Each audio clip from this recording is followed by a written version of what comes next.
Namaste and good morning. We'll start our class with the prayers.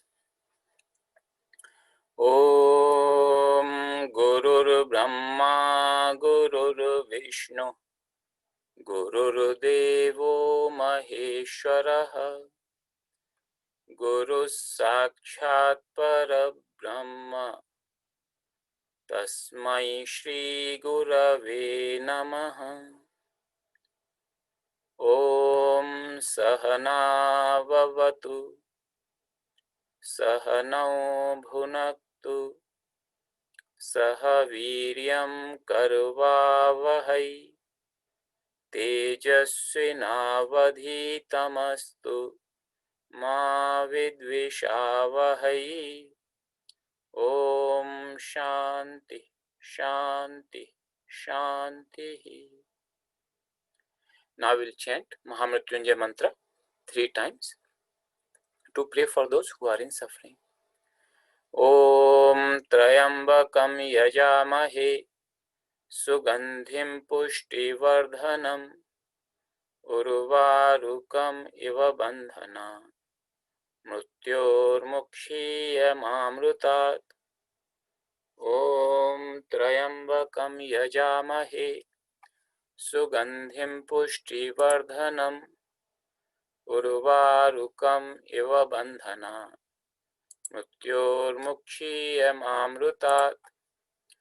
Om Trayambakam Yajamahe Sugandhim Pushtivardhanam Urvarukam Iva Bandhana Mrutyurmukshiyamamrutat. Om Shanti Shanti Shanti.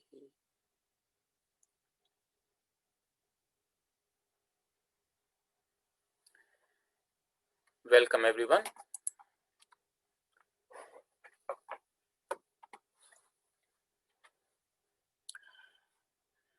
Today is 5th September and in India it is celebrated as a special day, as Teachers' Day.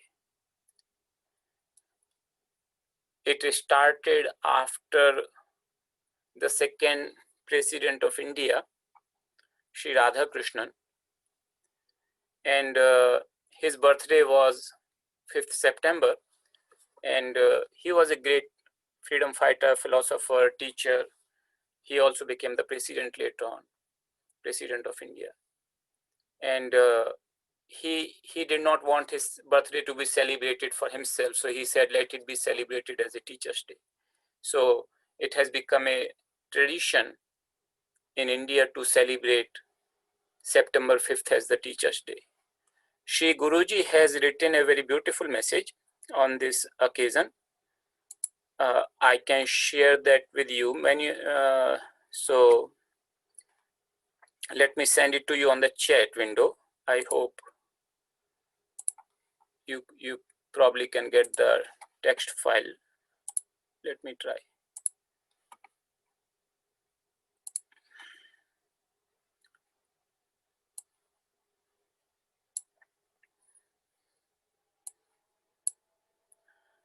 Okay, so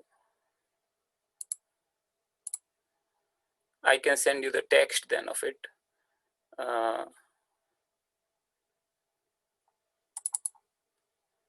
It doesn't take the files, I think.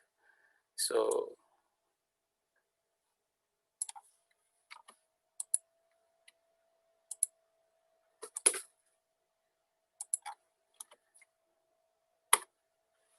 you can read it later on. It's a long message, but it's a beautiful message. And it did not go the whole message, I think. It has a limit. So let me see.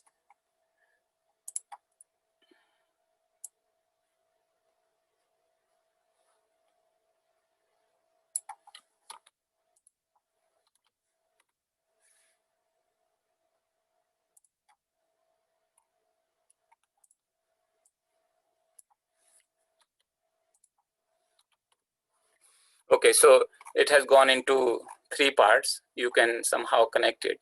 and read the message. So, there was. So we'll start with this Teachers' Day.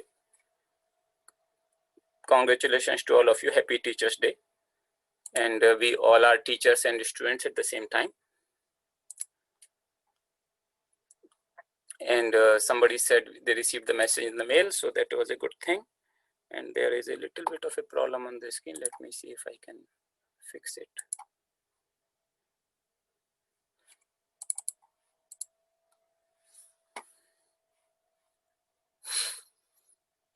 Okay, so those who received in the mail, well and good. Otherwise, I just sent it to you. So with this, we'll start with our study, continue our study of Bhagavad-Gita.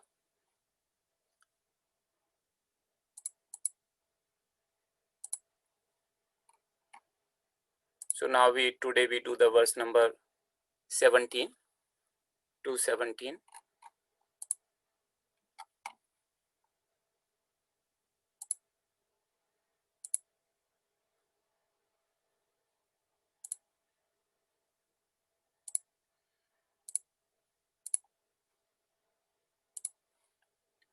So I'll chant the verse and you repeat after me in your place.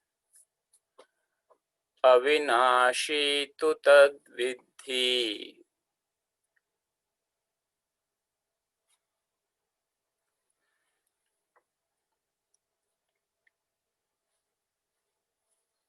yena sarvamidam tatam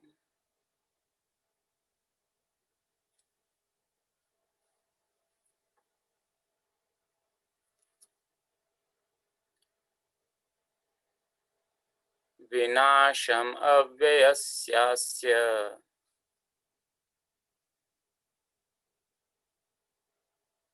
na kaschit kartum arhati.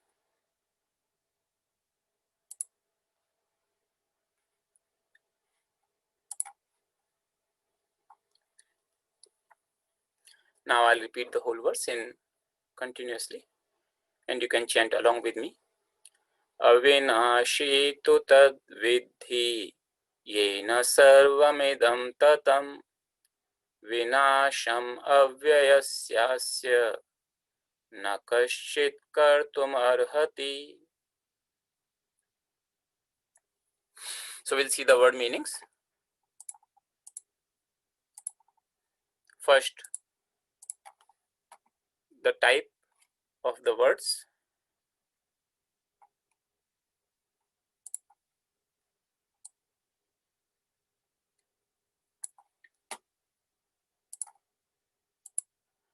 So tu is indeclinable, tat is a pronoun, vidhi is a verb, yena is a pronoun,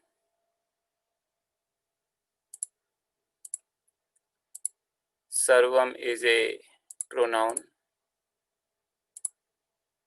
idam is also a pronoun,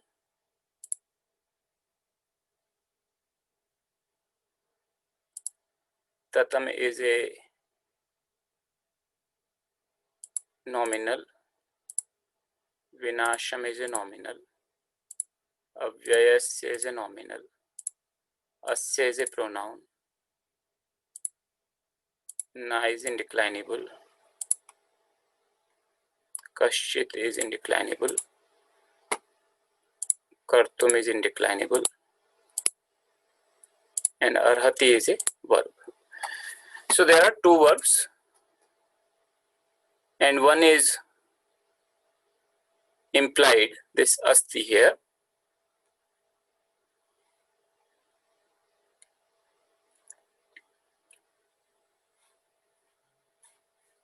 So there are three total sentences and now we'll see the case.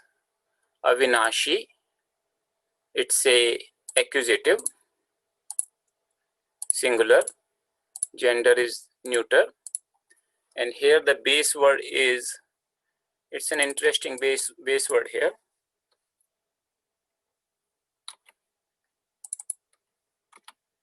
Avinashin.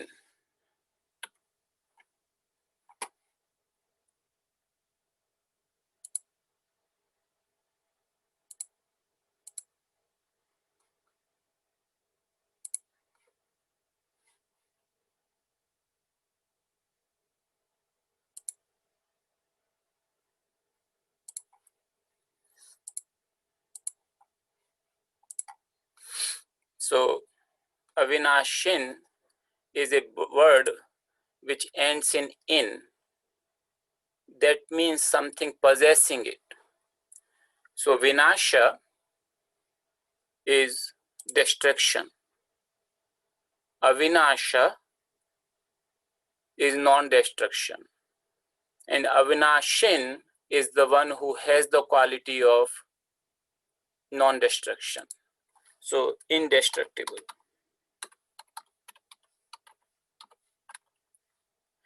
This is a type of word in Sanskrit where a suffix can come in the sense of in, and it means it has that thing. So literally it means one who possesses, one who has indestruction or non-destruction, the quality of that. Tu is indeclinable. That means but or indeed. Tat is a pronoun and it is also an accusative singular neuter. Base word here is tad, means that. Vidhi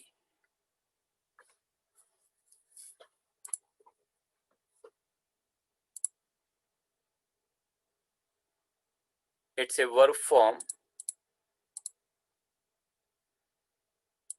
and it's a lot lakara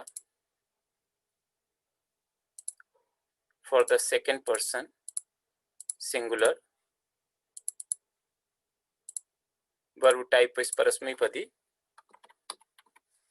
Vid is the root and it means to know.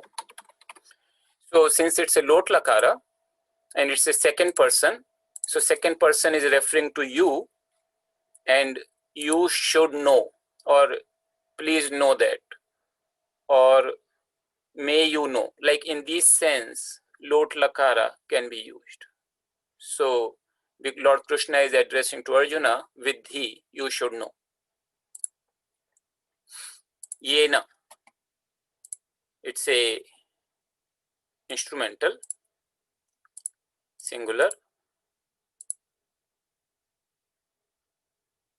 It can be the same form in neuter and masculine.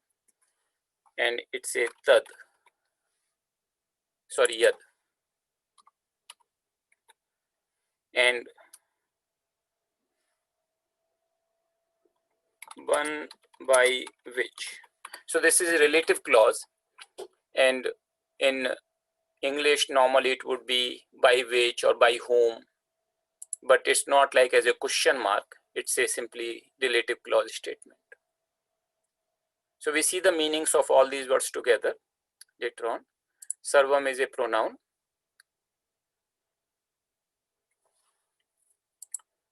So this is a nominative case, singular, neuter, and base word here is sarva, like jala, jalam, sarvam, and meaning is all. Sarva means all. Idam is also nominative, singular, neuter. Idam means this. Tatam,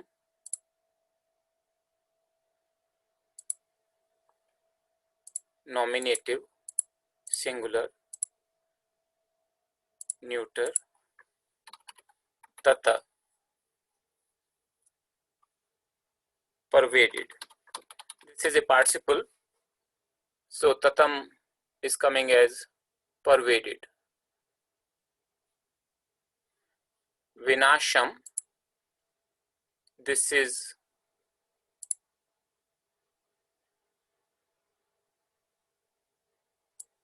accusative,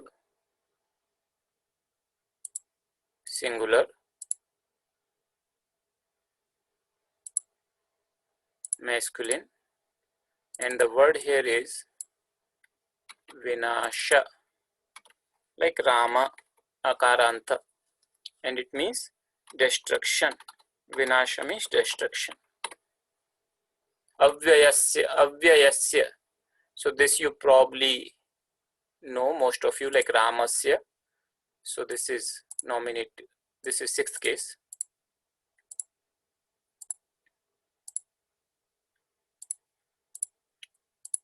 Singular. Masculine. And here it can be both masculine or neuter. Avyaya. So vyaya means which changes. Avyaya means which does not change. So unchangeable. Asya.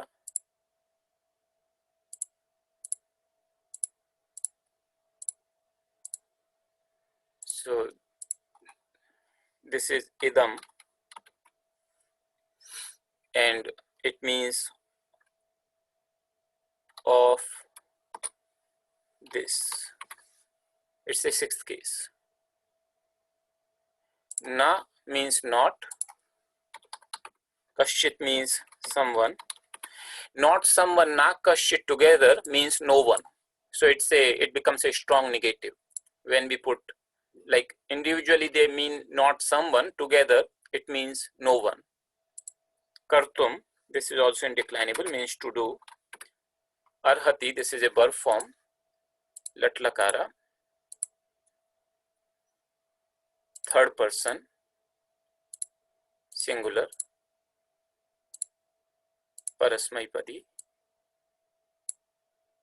And here the root is arha, to be able. So let us see the sentences first. So one sentence is simply Avinashi tu tadvidhi. You should know that indestructible. Indeed, you should know that indestructible. So what is that? So here he is qualifying here. Yena sarvam idam tatam. One by which all this is pervaded. So that is also refers to from the previous verse. So if you remember, in the previous verse, we had this nasato vidyate bhava, that asat, we use the word asat and sat because that made more sense. So asat has no existence and sat never ceases to be. So this sat, which never ceases to be, that's what is being referred to here as tat, that. And that's where the tu, this particle which kind of used for emphasis, that you should know that. So between sat and asat, now Lord is further explaining that what do they mean. And he is saying that you should know that sat as indestructible. That is an indestructible. And also another property, one by which all this is pervaded. So sarvamidam, all this means the whole universe. So the whole universe is pervaded by that.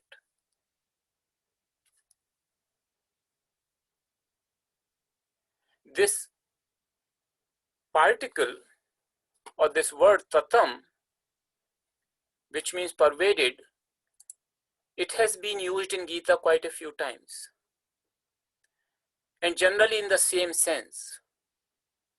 So I just try to find some today. So for example, here we see in this verse 217, which we are studying, by which know that pervades the whole universe. Then here in verse number 822, he is referring to Purusha, the cosmic being, by yena sarvam idam tatam, the same, exactly the same words, yena sarvam idam tatam, by Supreme Purusha, by which all this is pervaded. Then he used for first person pronoun. Maya tatam idam sarvam. The whole of this universe is permeated by me. And then another place he refers to the God, Ishvara, Yena sarvam idam tatam. Same words, by which all this is pervaded. There is another place also where Arjuna is praising Lord Krishna and says, by you, everything is pervaded. So, interestingly, here in this verse, Lord Krishna is not describing God. He is describing the self. Because if you look at in the previous verses, it is very clear that he is describing this Sat and Asat and coming from Dehi and Deha, one the body and the one indweller of the body, and that will become more clear in the next verse. So here he is referring to the soul or the self by which all this is pervaded. So if you take all these statements of Gita where he has said Yena sarvam idam tatam, that means this thing that he is establishing the identity of the self with the Supreme Being. There is the sense of what we call Advaita Vedanta, non-duality.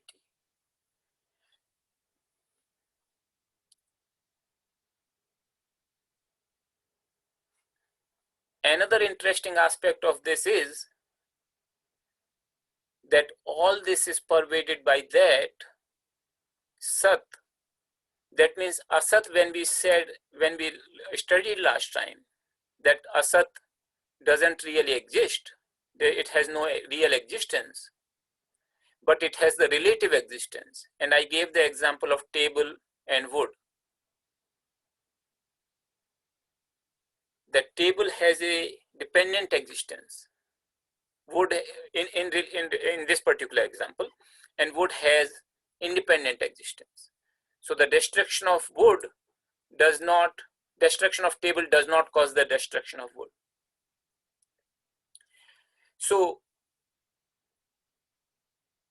whatever we see the universe, which is a Sat, it is this Sat alone is pervaded there.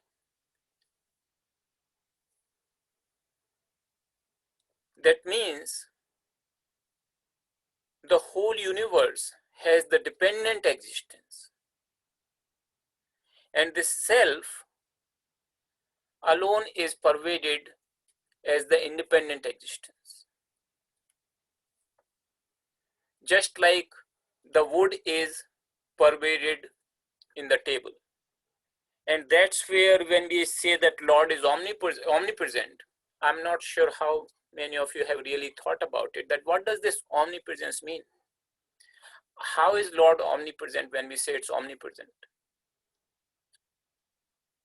What does that really mean? That means everything is nothing but He alone. And Vedanta has this idea that Lord, He alone, Brahman alone exists, and self as I is non-different from Brahman.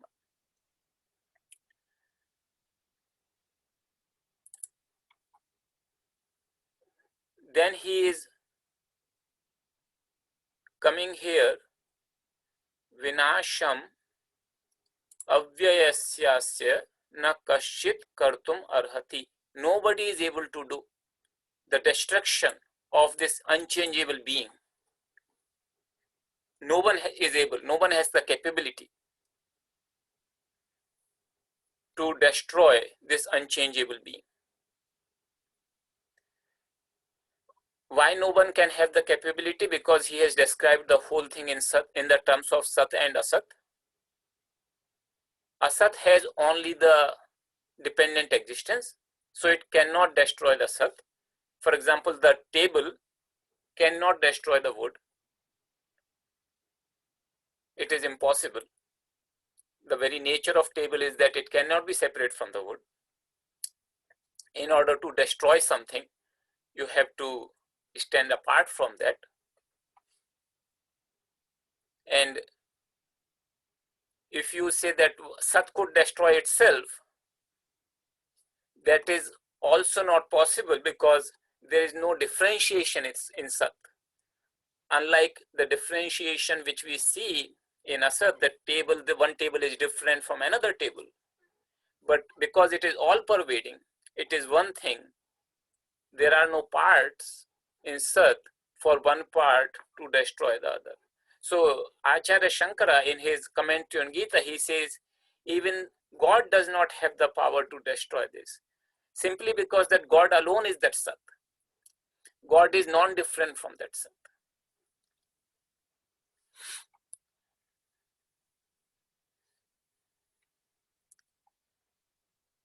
We see the next verse now. Here he is describing a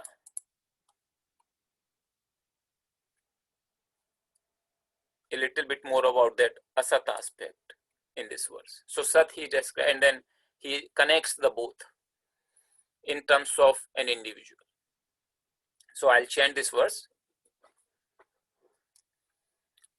Antavanta ime dehaha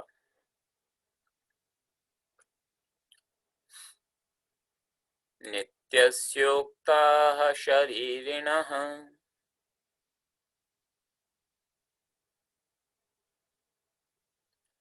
anashino prameyasya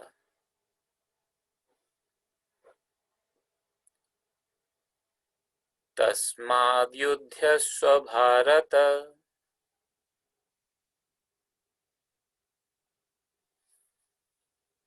Now the whole verse together.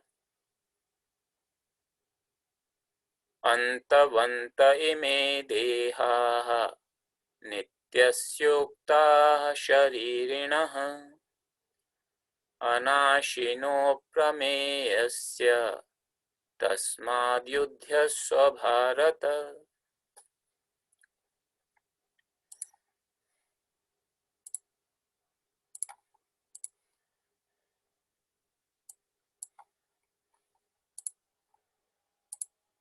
So this is a nominal.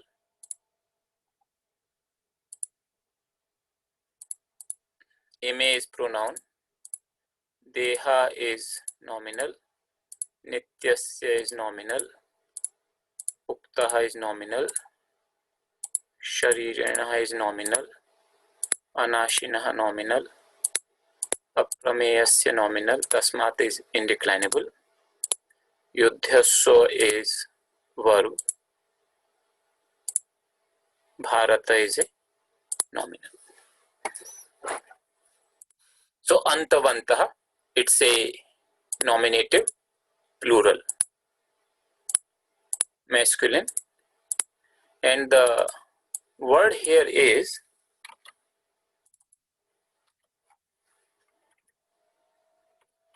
Antavat.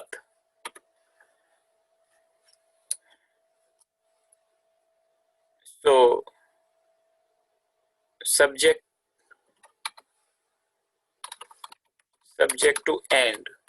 End here means the end, subject to coming to an end basically. So this is another, just like we saw the previous verse, there was a suffix in, means one who has that. Similarly, there is another suffix in Sanskrit, vat, which also means one has that. So literally it means, anta means end, one who has an end, or one who is subject to coming to an end.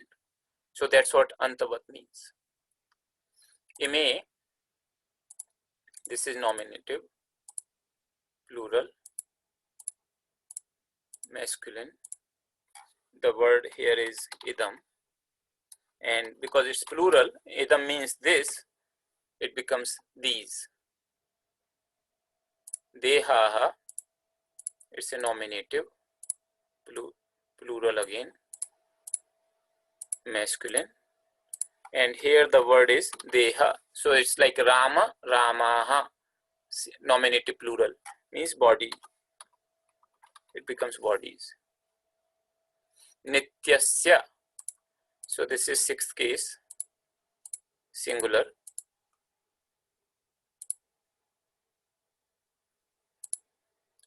masculine, Nitya. So of the eternal. Nitya means eternal. So it's a sixth case. So it becomes of the eternal. Uktaha. This is also nominative, plural, masculine. The base word is like ukta, same, akaranta. Uktaha. Like nityaha, nityaha, deha, dehaha, ukta, uktaha. And it means is said. So this is a participle which means it is spoken as such or it is said as such. So if you look at all these nominative plural here in masculine, so these four words, they are all nominative masculine plural. That means they say the same thing. What are they saying? That these bodies are said, it's a plural, we can say are said to subjected to the end. So that means it is spoken about of these bodies, that these bodies are subject to an end. They come to an end.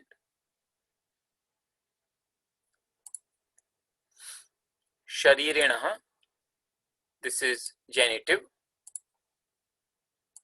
singular, masculine, and here it is sharirin.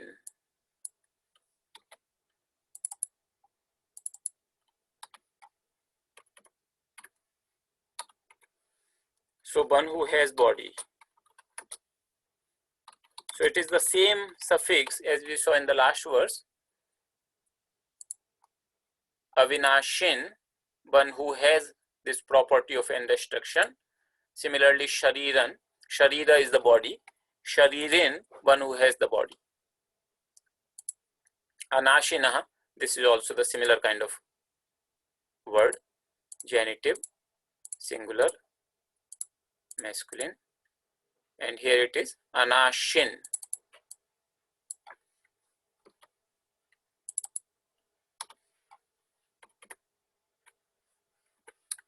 Indestructible.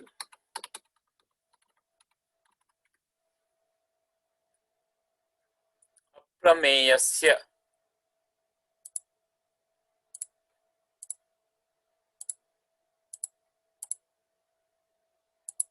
So this is like Rama, Ramasya. The here word is aprameya. Immeasurable. So prameya means something which can be measured.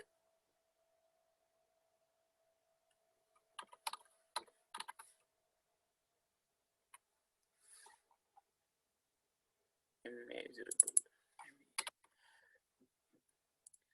Tasmat, therefore. Yudhyaswa.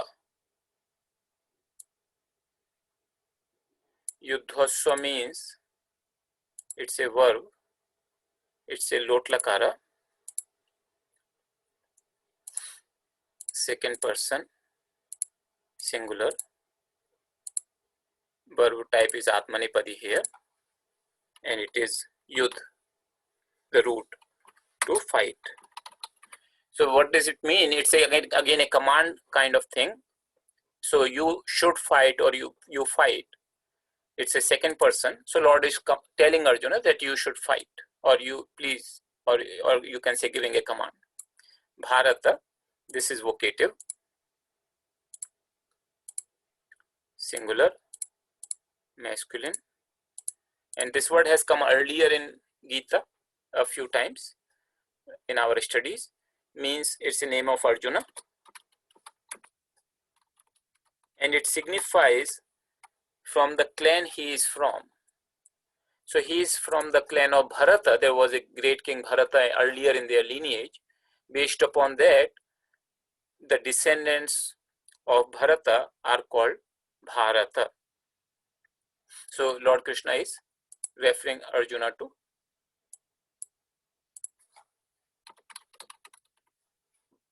O Bharata.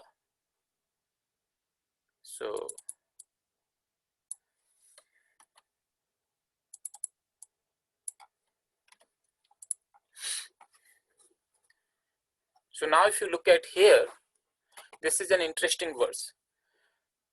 So first Lord describes in 17, verse number 17, the indestructible nature of Sat as the self.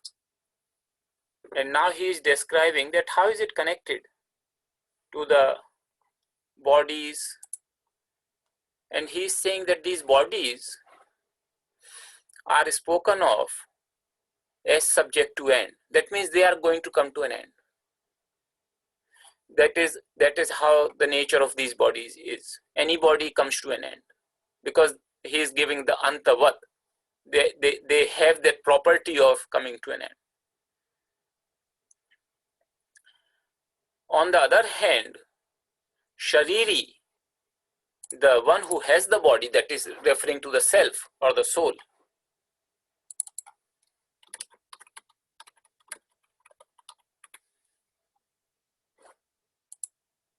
So that he is saying eternal. That never comes to an end. It's indestructible. So it never comes to an end. And also it's immeasurable. We'll see what does immeasurable mean. It's an interesting word. So if you look at here, the difference is very clearly stated between the body and the one who has the body, one who is the indweller of the body, the self. That the bodies are subject to an end. That's the very nature of the bodies. And the self, which is pervading, because he's saying everything, that yena sarvam idam tatam, by which all this is pervaded. All this means not just the body, but everything. That is indestructible, does not come to an end, and it's eternal. An interesting observation, if you look at, the body is in plural here. The deha is plural, while the shariri is singular. That means it is the same self. Selves are not many. There is no such thing as many selves. So one self have multiple bodies, could be multiple. So that means all this variety we see in the universe. And here body, here Lord Krishna is referring to human body because that's what Arjuna was concerned about. But any body essentially, because he's saying in the previous verse, yena sarvam idam tatam. The whole universe is pervaded by that. So if you think from that perspective, the same self, one self, is pervading through all the bodies. It is not like a different self exists in this body and another self exists in another body. So it's very interesting because it has been made very clear here by using the singular for the self and plural for the bodies. There are two adjectives here, or three adjectives here for the self. One is eternal, another is indestructible, and third one is immeasurable. So what is the difference between eternal and indestructible? Naturally, something is eternal has to be indestructible or vice versa. So Acharya Shankara in his commentary, he is referring to that these two things are mentioned, not as they should not be considered like a repetition, but they are mentioned because in the world we have a tendency to say that when something truly comes to an end, a person, for example, dies, body comes to an end, and the person has essentially disappeared. Body is either cremated or buried, and the person is no longer visible. Person is no longer there. That is coming to an end. Another way we many times say figuratively that I am finished or he is finished. That doesn't mean that person has actually died. It's more like a figurative way of saying that person is finished. Even when somebody could be terminally ill, somebody lost a lot of money, somebody maybe lost his love, I am done, I am finished, like that kind of thing. So he's saying the self is beyond both of these kind of destruction. So neither figuratively it can be finished, nor actually it can be destroyed.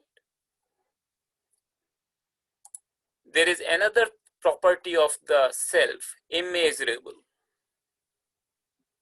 This is a very interesting property, and those of you who have some understanding of Vedanta can understand a little bit easily. That this prameya, this word is called prameya. Prameya means something which is measured. It's coming from root ma. Ma means to measure. And when you say aprameya, means it is not possible to measure.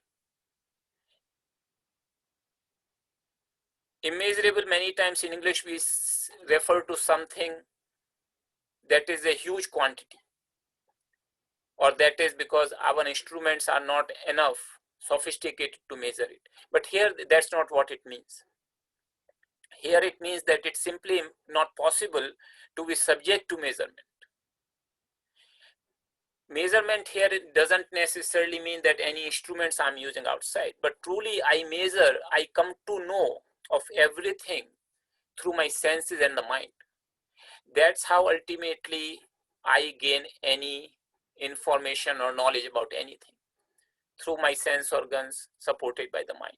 Instruments are just a help to the sense organs or the mind. But truly speaking, these are the sense organs in the mind by which I measure anything in the whole world. The self is beyond the sense organs and the mind. And that's where the immeasurable part is. What does it mean that it is beyond the sense organs and the mind? Then how would I know? If everything is known through the sense organs and the mind, then is it something that I would not know? And if I would not know, then why Lord is giving the command here, vidhi? This is a very interesting word. You should know. He is saying to Arjuna in the previous verse. He is not saying that you just believe my words. So that's a very important difference here. Gita places a lot of emphasis on the understanding, on the intellect, on the aspect of that you should understand, you should know, not just blindly believe. So here he is saying immeasurable. That means how to know if it is not in the scope of sense organs or the mind. The self is self-evident. It does not require the mind or the sense organs to know the self. That's what it is. So in order to know something, I need to use the mind and sense organs. But in order to know myself, like I exist, I really don't know the mind or sense organs. That is a very self-evident thing. In order to even know that I have a mind, I must exist first myself. In order to understand that I have sense organs, I must exist first before that. And it's kind of a little detailed topic in Vedanta, that how there are pramana, that what are the ways to know something, and why the self is beyond all the pramanas. We can discuss it. It will come more in the other verses also. We'll discuss it more there. And and then he's saying, therefore you should fight. So this command seems like a very strange, that he's talking about all these things, and now he's saying, therefore you should fight, Arjuna. So what is the connection here? That therefore you should fight. He has discussed all this philosophy, and now he's saying, therefore, now you get up and fight. So one thing is that Arjuna is concerned about the death of Bhishma, Drona, his loved ones. Lord is saying, look, these bodies, the very nature of the body is that they will come to an end. No matter how much effort you can make, you do or not do anything, that is not going to change. So these bodies are by very nature is subject to an end. On the other hand, the self, which is the real thing, that can never come to an end. You understand that particular part very clearly, and therefore you can fight, or you should fight. Again, a question comes, what kind of teaching would it be? That just because bodies are subject to destruction and self is eternal, that I can just go and killing the people? So here, one thing has to be understood, that Lord essentially is not giving the command to fight, even though it seems so. And this is what creates some confusion in minds of people. In that Gita, Lord Krishna is promoting the warfare. Arjuna is a pacifist, he doesn't want to fight, and Lord Krishna is making him fight. Arjuna came with what intention in the battlefield? He came with the intention to fight. He understood that what this war was about. He understood very clearly what was his role, and it was a dharma yuddha, means the war for the sake of goodness. It was not the war for the sake of destruction. In fact, Pandavas tried, including Lord Krishna, every single measure to avoid the war, and it simply could not be avoided. So for the sake of righteousness, to protect the righteousness, Arjuna understood very clearly that it was his duty to fight this war. And that's how he came. He was the one who requested Lord Krishna to come to him, to become his charioteer. Not that Lord Krishna told him that you should fight this war. So Arjuna was very clear that this war is a just war and he needs to fight this war. And with that intention, he came into the battlefield. But after coming into the battlefield, when he saw his near and dear ones, he was overcome by the sense of delusion and sorrow, and he forgot the sense of duty, and he wanted to run away.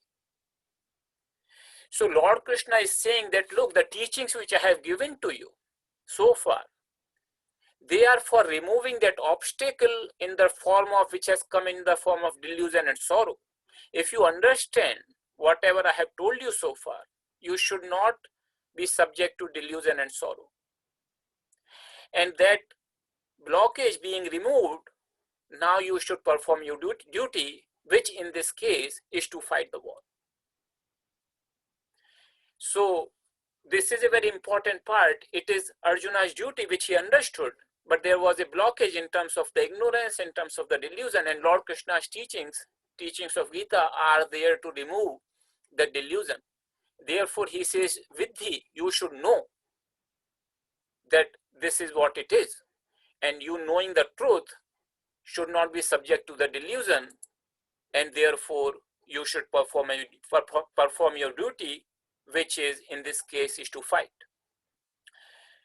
If suppose in this case another scenario would have been that a student who wants to become a sannyasi because the studies are very difficult, who wants to become a monk, Lord Krishna would have actually given him these teachings and said that now you should study, because you want to run away from something because of some delusion, because of some error in your understanding, and that error being removed, you should again perform that duty. So that's a very important aspect here to understand, that Lord is not telling Arjuna to fight as such, like he's not promoting the war. He was the one who actually went as a peace messenger to Duryodhana just before the war started, as a last ditch effort. It did not succeed. So Gita is basically to remove the delusion which we have about ourselves, about the world. And that delusion being removed, one can be fully committed to whatever one's duty is in that stage of life. even if it means to fight a righteous war. So, and he is referring to Arjuna as Bharata, coming from such a great clan, that people in your clan, in this lineage, they never shrugged away from duty, O Arjuna. So no, even if the duty was difficult, they still carried out their duty. So that's a very interesting verse here. And with this, I'll take any questions which may be there. So many people have conveyed Happy Teachers Day and gratitude. I thank you, all of you.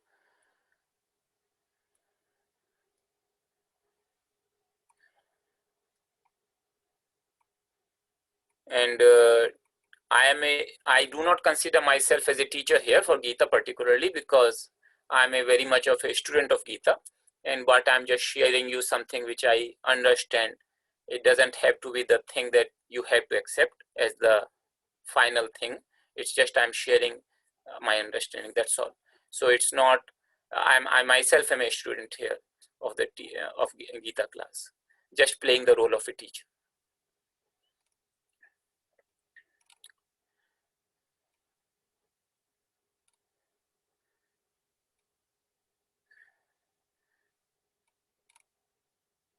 So, and is there any questions related to the verses which we discussed? So there is a question here. Ukta does not mean speakers, plural of speaker. No, here Ukta means something which has been spoken, not something which has been. So Ukta means is said, something is said, or it is also referred to someone to whom a particular thing is said. So in that sense, but it does not refer to the speaker.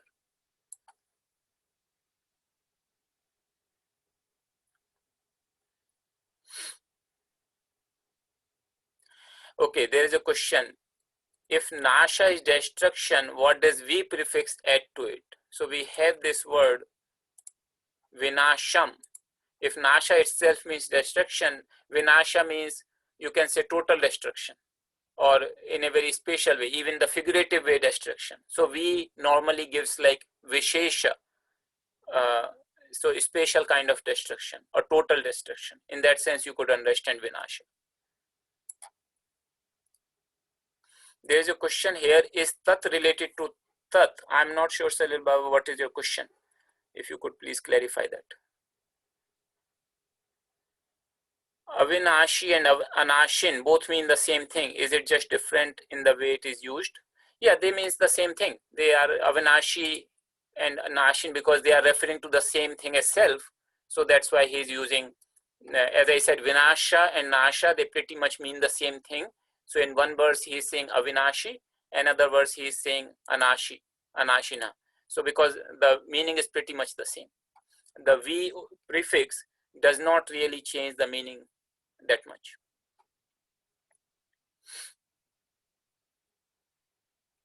So there is a statement here, got so much clarity on the statement Yudhyasva Bharata. Thank you.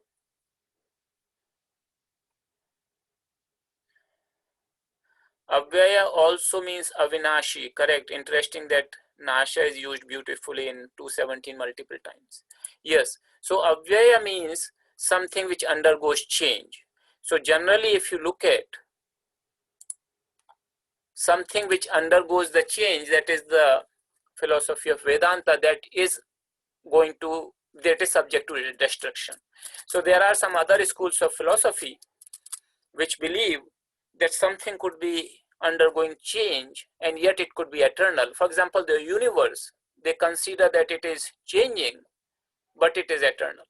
It does not come to an end. Like the flow of river, it's constantly changing, yet it remains. So river still remains. So to make sure that philosophical school point of view is also addressed, Lord Krishna included Avyayas also, that it does not even undergo a change. It's not just that it does not undergo the destruction, it does not even change.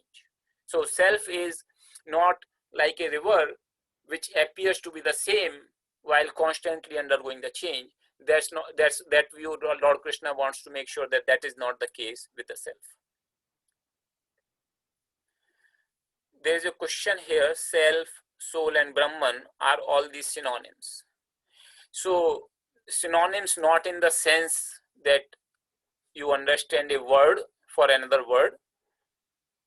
This understanding is the whole idea of Vedanta, this scriptures, that to how this unity between the self, which I consider as me, a little me, to the Brahman, this all pervading consciousness, that there is a non-difference of that.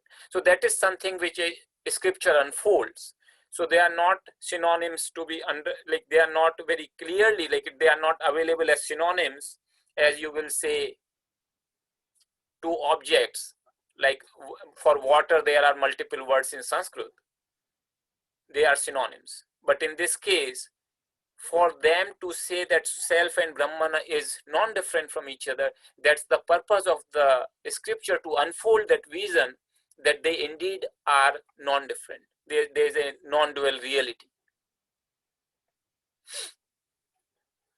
So there is a question here: Deha does not have visarga when chanted. It is present. So this is something which I had covered in the last class also.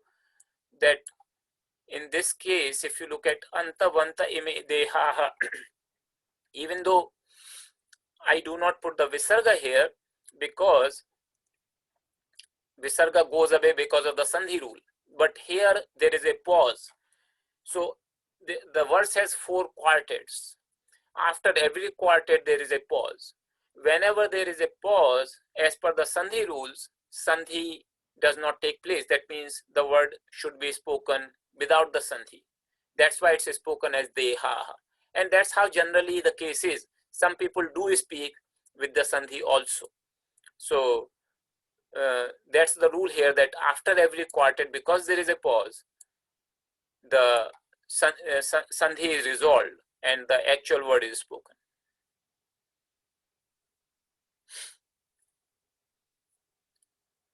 So there is a question here: Swamiji, did you say Gita help us to find our duty, purpose, or I misunderstood?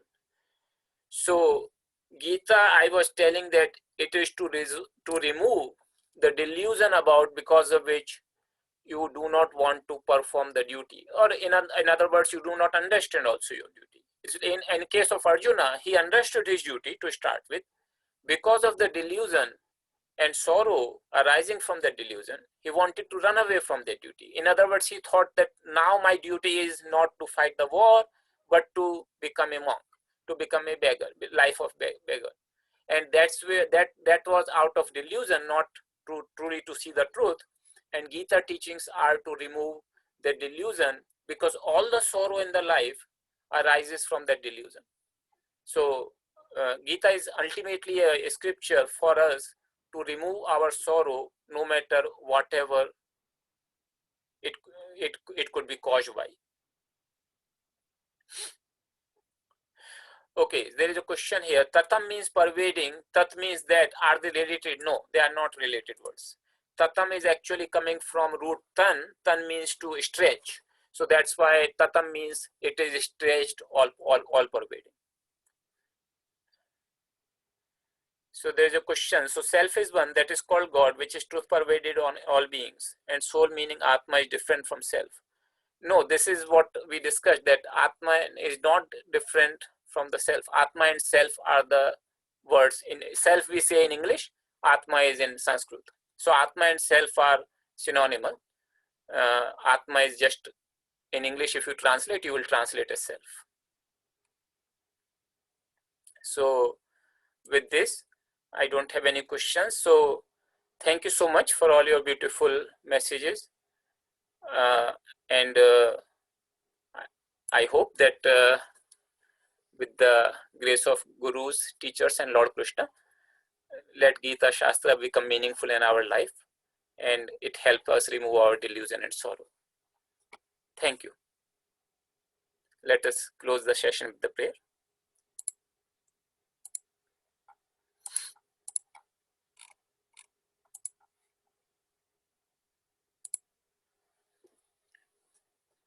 सर्वे भवन्तु सुखिनः सर्वे सन्तु निरामयाः सर्वे भद्राणि पश्यन्तु मा कश्चित् दुःखभाग् भवेत्।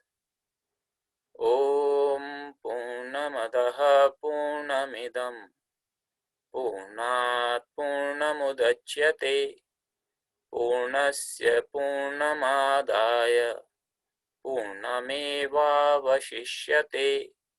ॐ शान्ति शान्ति शान्ति। Thank you all.